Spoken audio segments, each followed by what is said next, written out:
ኤርትራ ወንድሞቻችን ናቸው ከነሱ ጋር ውጊያ አንፈልግም ለኤርትራ መንግስት ያለ መልእክት አንደኛ ጥይት አስተላላፊ አትሆኑ ሀገር ሁኑ ወደቡንም ኤርትራን የሚያጣንበት አግባብ ግልጽ አይደለም ጠቅላዩ የኤርትራን ሀገርነት እንደማይቀበሉ አለሳልሰው አፈረጡት ስለ ወደቡ ለቀረበላቸው ጥያቄ ማነጋጋሪ ምላሽ ሰጥተዋል የኢሳያስ ቀኝ እጅ በሄሚት እጅ ገባ የሱዳን ፈጥኖ ደራሽ ሰራዊት ጀነራሉን ማረከ ፖርት ሱዳንና አስመራ ታላቅ መርዶ ጠቅላይ ሚኒስትር አብይ በተገኙበት የተካሄደው የፓርላማ ውሎ እንደ ሁል ጊዜው ጠንከር ያሉ ጥያቄዎች የተነሱበት ሲሆን በተለይ በከባዱ ጥረት ላይ ስለሚገኘው የአፍሪካ ቀንድ ፖለቲካና ስለ ቀይ ባህር ጥያቄ ወቅታዊ ሁኔታ ላይ ያተኮሩ ቆምጨጭ ያሉ ጥያቄዎች ተነስተዋል ጠቅላይ ሚኒስትር አብይ በምላሻቸው ኤርትራና አሰብ ከኢትዮጵያ እጅ ወጡበት ህጋዊ ማረጋገጫ የለም ሲሉ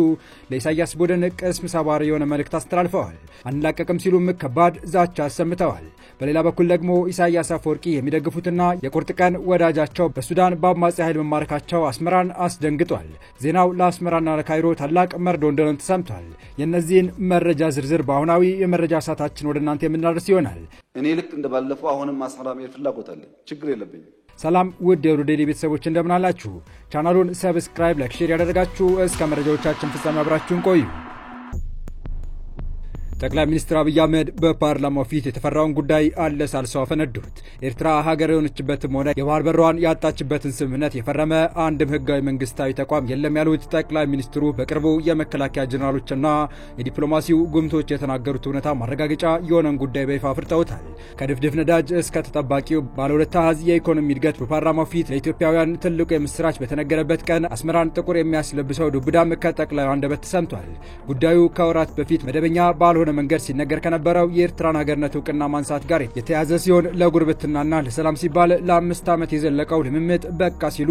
ከሳምንታት በፊት የተናገሩት ጠቅላይ ሚኒስትሩ ዛሬም የሰላም አማራጮች ሁሉ እየተሞከሩ መሆናቸውን ገልጸው ይሁን እንጂ የሰላም ሂደቱ ካልተሳካ እጃቸውን አጣጥፈው የኢሳያስ አፈወርቂና ሹማምንታቸውን ልብ እስኪለዝብ ድረስ ከመጠበቅ ይልቅ የኃይል አማራጭ በመጠቀም ወደቡን እንደሚቆጣጠሩ 1 ሚሊዮን % እርግጠኛ መሆናቸውን አውጀዋል ጠቅላዩ ለወራት ሲዘጋጁበት ለነበረ ሁሉ አሁን ጊዜው ደርሷል ሲሉ በኤርትራ ጉዳይ ቀይ ማብራታቸው እየተነገረ ሲሆን የዛሬው በፍቅር ወይም በጉልበት ወደቡን እንቆጣጠራለን ከሚለው ቁርጥ ያለ አቋም በተጨማሪ ኤርትራ ለሰላም ዝግጁ ካልሆነች ዋነኛ መተማመኛዋ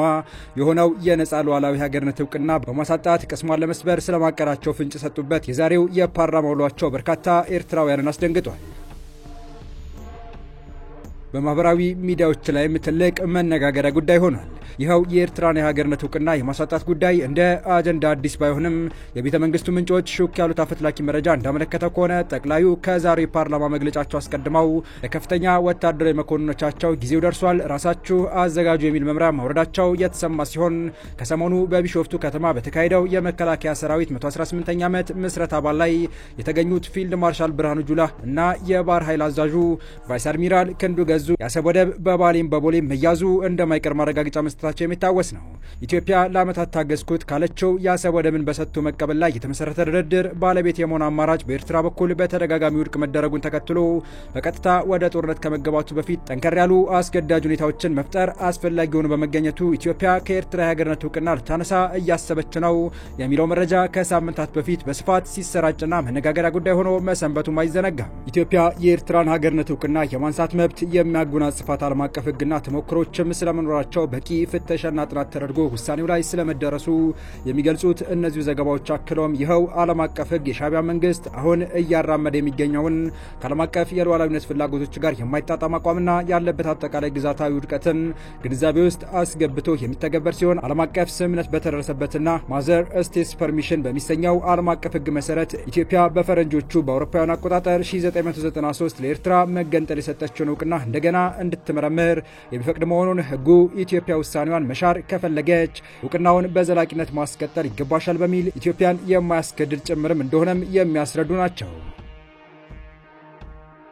ከኤርትራ ሀገርነት ዕውቅና ማንሳት ጉዳይ ጎን ለጎን ጠቅላይ ሚኒስትር አብይ በግብርናና ኮሪደር ልማት የታየው ውጤት ወደ አሰብና አካባቢው መዳረሱ እንደማይቀር ያመለከቱበትንና ተቾቻቸውን የወቀሱበት ሐሳብ ሰንዝረዋል ኢትዮጵያ ሲያምርባት አይኑ የሚቀላ ህዳሴ ሲያልቅ ከሰው ያጣላናል ለምን ያስፈልጋል የሚል የባህር በር ጥያቄ ሲነሳ የሚሸማቀቅና ደፈር ብሎ 130 ሚሊዮን ህዝብ ያስፈልገዋል ለማለት የሚተናነቀው ለኢትዮጵያ ጥቅምና ብልጽግና ከጎና መቆም መድከም የማይሻ ራሱን እንደ ማንጎ የሚቆጥር ግራዋ ነው ሲሉም ተናግረዋል። ራስን በጠራህበት መንገድ ብቻ ሳይሆን በፍሬ ትታወቃል ያሉት አብይ ልክ እኛ እንደ ከተማና ገጠር ኮሪደርስ እንደ እርሻ አረንጓዴ አሻራ ባሉ ፍሬዎቻችን እንደምንታወቀው ሲሉ ማክለዋል። አናውቅም ካላችሁ ተመድን ጠይቁ፣ ተመድ በስንዴና በአረንጓዴ አሻራ ሸልሞናል በማለትም ጭምር ገልጸዋል። በተቃራኒው ባንዳ ሲሉ የጠሯቸው አካላት ባይናገሩ እንኳን ተግባራቸው ከፍሬያቸው ያስታውቃል በማለት ወቅሰዋቸዋል። ኢትዮጵያ ውስጥ የተገደበ ፓርቲ የለም፣ ሰላማዊ ትግል ለማድረግ ለሚፈልግ ሰው በሩ ክፍት ነው ያሉ ሲሆን ችግር የሆነው ሀሳብ መጥፋቱ ነው በማለት ተናግረዋል።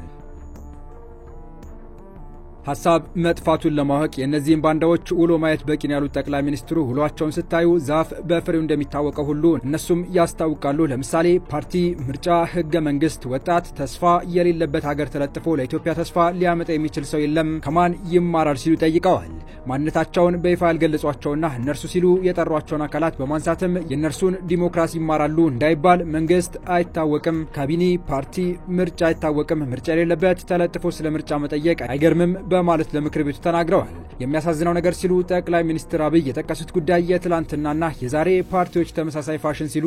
የጠቀሱት አካሄድን ነው። ኢትዮጵያ ውስጥ ትላንት ገንጣይ አስገንጣይ ወይም ነጻ አውጪ የሚባለው ስብስብ ፓርቲ ለመባል የመጀመሪያው ፕሮግራሙ ላይ የሚጽፈው የኤርትራ ጥያቄ የቅኝ ግዛት ጥያቄ መሆኑን እቀበላለሁ በማለት ነበር እንደ ምሳሌ ህወሓትንና ኦነግን የጠቀሱት። የዛሬዎቹ ደግሞ የባህር በር ጉዳይ እኛን አይመለከተንም ካላሉ የታገሉ አይመስላቸውም፣ ፋሽኑ አንድ ነው፣ መማር ግን አልቻሉም በማለት ነው የተናገሩት።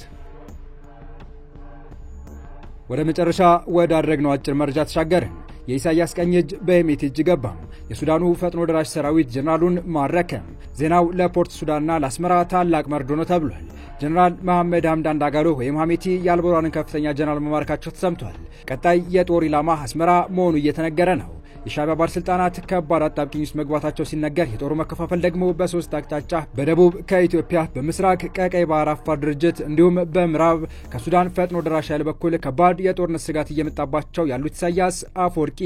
ክፉኛ አስደንግጧልም እየተባለ ይገኛል። በሱዳን የእርስ በርስ ጦርነት ውስጥ ድሮን የጦርነት ሚዛን እየቀየረ ነው ተብሏል። ከተባበሩት አረብ ኤሚሬቶች ያልተቋረጠ ድጋፍ እያገኘ ያለው የፈጥኖ ደራሽ ሰራዊት በአልቡርሃን ጦር የተነጠቃቸውን ጨምሮ አዳዲስ ግዛቶችና ከተሞችን እየተቆጣጠረ መሆኑ ሲነገር ከኑግ ጋር የተገኘ ሰሊጥ አብሮ መወቀጡ እንደማይቀር የገባቸው የጀነራል አልቡርሃን ደጋፊና አስታጣቂ የሆኑት ኢሳያስ አፈወርቂና አብዱልፈታህ አልሲሲ ስጋት ላይ መውደቃቸው እየተነገረ ሲሆን የኢሳያስ ግን ግለቱ ከሚታሰበው በላይ ስለመሆኑ ነው ትንታኔዎች የሚያመለክቱት። በግብጽና በኢራን የሚደገፈው የአልቡርሃን 6ኛ ክፍለ ጦር አዛዥ ሜጀር ጀነራል መሐመድ አህመድ አድል ቃድር በሐምዳን ዳጋሎ ወይም ሐሜቲ አርኤስኤፍ ጦር መማረካቸው ሱዳን ታይምስ ዘግቧል። የአርኤስኤፍ ጦር ጀነራሉን በቁጥጥር ስር ያዋለው ስትራቴጂካዊ ከተማ አልፋሻር ትናንት በተቆጣጠረ ወቅት ነው። አርኤስኤፍ ከቅርብ ጊዜ ወዲህ ዘመናዊ ድሮኖችን በመታጠቅ የጦርነቱን ሚዛን በመቀየር ላይ ይገኛል። የተወደዳችሁ የቻናላችን ቤተሰቦች ለአሁኑ ለእናንተ ይመጥናሉ ብታደምጧቸው ታተርፉባቸዋላችሁ ብለን የመረጥንላችሁ ዕለታዊ መረጃዎቻችን እስካሁን ያደመጣችኋቸው ነበሩ። በተመሳሳይ ሀገራዊና ቀጠናዊ ጉዳዮች እንዲሁም ዓለም አቀፋዊ ጂኦፖለቲካ፣ ወታደራዊና አነጋጋሪ ክስተቶችን ለበለት ተከታትለን በትኩስ ይዘን እንደምንቀርብ እያሳወቅን የቻናሉ ቤተሰብ ካልናችሁ ሰብስክራይብ፣ ቪዲዮን ላይክ እና ሼር በማድረግ ተደራሽነታችን ታሰቡ ዘንድ አክብሮታዊ ግብዣችን ነው። አበቃን። ሰናይ ጊዜን ተመኘን።